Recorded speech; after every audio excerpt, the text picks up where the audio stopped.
Imagine standing in the Egyptian desert at noon. The sun is directly above you. There is almost no shade, no air conditioning, no electric fans, no refrigerators, and barely any way to escape the heat.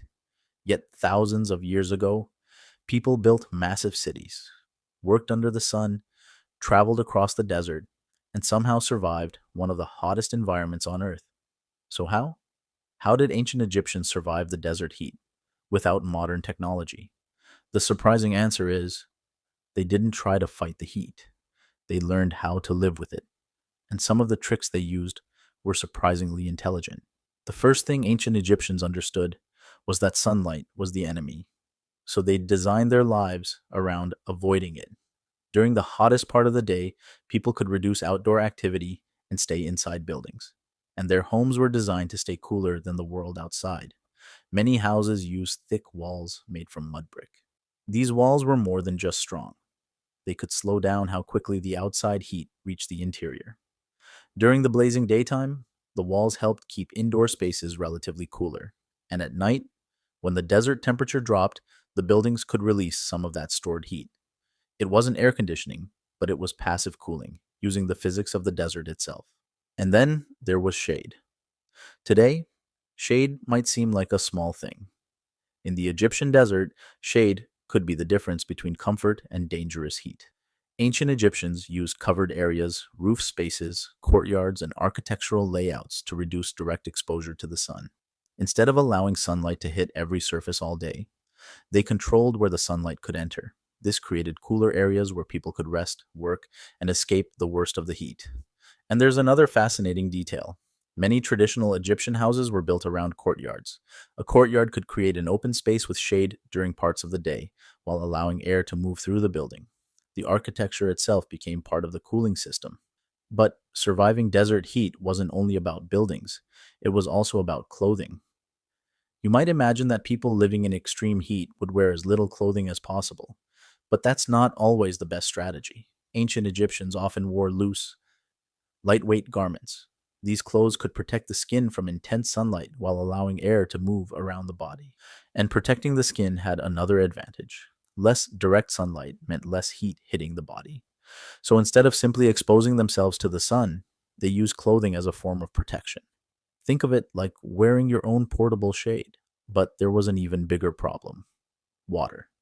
Because in a desert, water isn't just a drink, it's survival.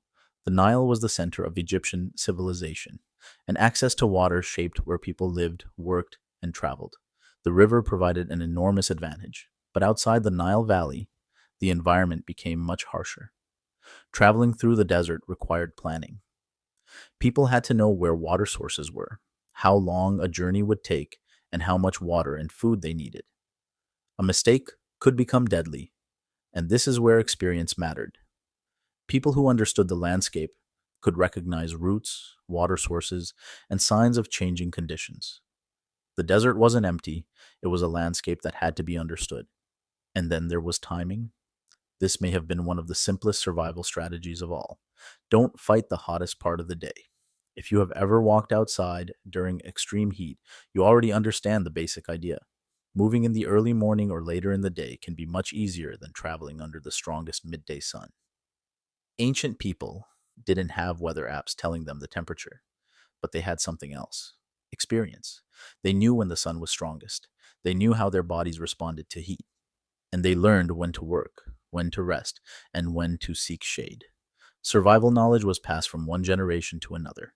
But here's something many people forget: ancient Egyptians weren't all living in the middle of a giant empty desert. The heart of their civilization was the Nile Valley. The river created a narrow zone of fertile land surrounded by much harsher desert. This changed everything. The Nile provided water, food, transportation, and agriculture. So Egyptian civilization wasn't simply surviving the desert, it was concentrated around one of the most important sources of life in the region. And that geography was incredibly important. The Egyptians also had another advantage. Their environment followed a pattern. The desert could be brutally hot during the day, but temperatures could fall dramatically after sunset.